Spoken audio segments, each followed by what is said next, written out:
Hi folks, Jeff from Corrugated Cavalier here.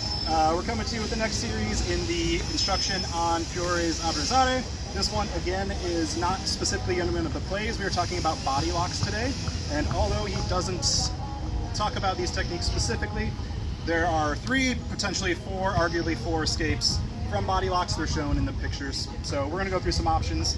He doesn't tell you which of these to do necessarily, but people are obviously going for it. Before we get started, please click like, subscribe, share this around to people who might find it interesting, if you found this useful, whatever. Okay, so first of all, what is a body lock?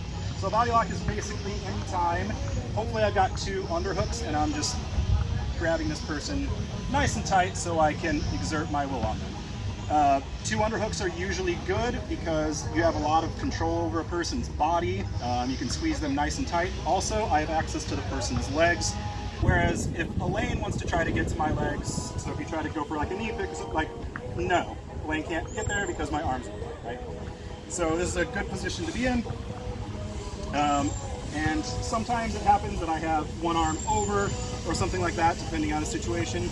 I'm going to just refer to all of these as body locks. So, first option, and this is what I usually call just the Chad lift, is somehow I get two underhooks on Elaine or my opponent, and I just get my hips nice and low, and if I'm strong enough and they don't outsize me by a lot, I can just lift up and throw them on the ground. I'm not going to do that. There are some variations on this, like if you can only lift them a couple inches, like using your knee to block the bottom half of their body out, stuff like that. Guys, put you down semi-nicely with that. Okay, so I get two underhooks, up and down. Being a little bit nice. Now, if you are outsized by your opponent, that's not always going to work. So another option that I like is, however we get to it, we're pummeling around a little bit, whatever, somehow I get two underhooks.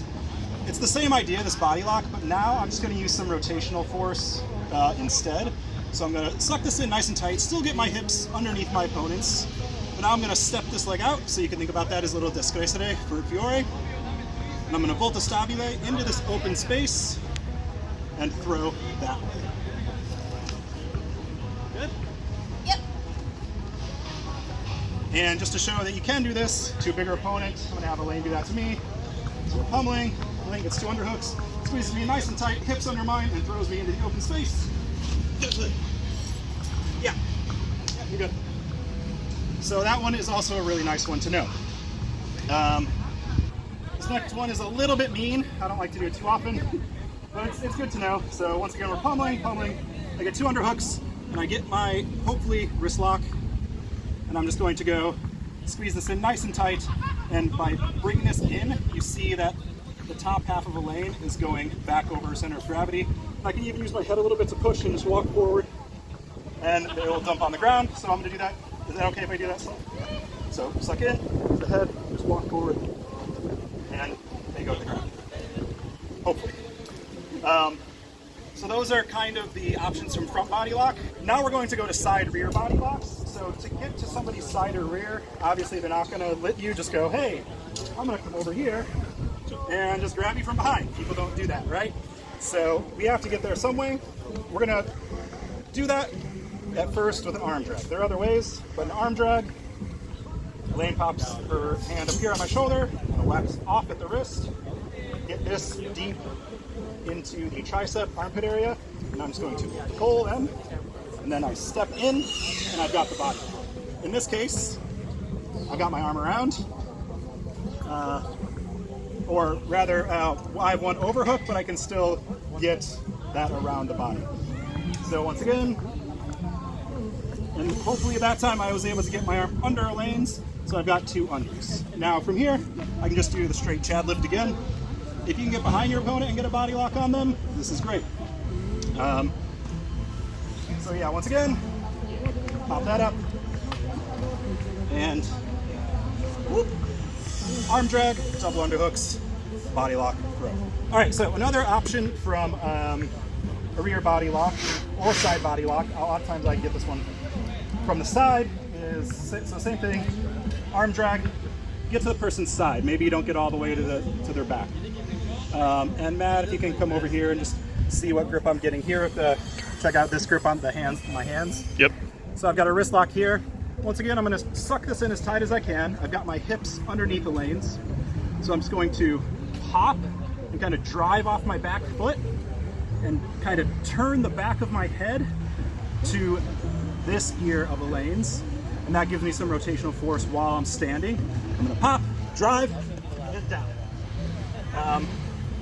Obviously, you're going to the ground with this one as well. So it's up to you whether that's appropriate for hemo ringing or not, but it is an option. Let me get Matt in here for this one too. So now I've got Matt here to do this with a person with a different body type. So once again, if Matt pops a collar tie, even if it's on my head or shoulder, arm drag, hold him, get the side body lock. So Elaine, if you can come around this side. This time, because of the way the arm drag happened, I trapped his arm again, and that's okay. I can still get my arms around the opponent. I don't have a perfect wrist grip anymore. I have a little bit more of an S grip. And what I'm going to do is I'm still going to get my hips under his, pop, and actually come back to this side. So I'm going to get my hips under his, pop, drive off, and turn the back of my head to this ear once again. So here we go. You ready? Yep. So I'm gonna pop, drop. Good? Good. So as you can see, it doesn't always look as pretty if the person is bigger, but it can still be done. I had to ride him down a little bit more. Just to show you that you can do, we're a little bit closer in size. I still outweigh Matt by a little bit, I think.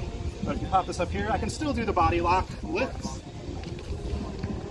Right? You just have to really get your hips under the person, drive up, make sure that they're nice and tight. So those are some body lock variations. Once again, I think that they're clearly implied. So we're just gonna experiment with those, go find some other videos if you want, but I think that they're really part of the system that's just not explicitly talked about. Thank you for coming by the channel. Thank you to Elaine and Matt for helping me out.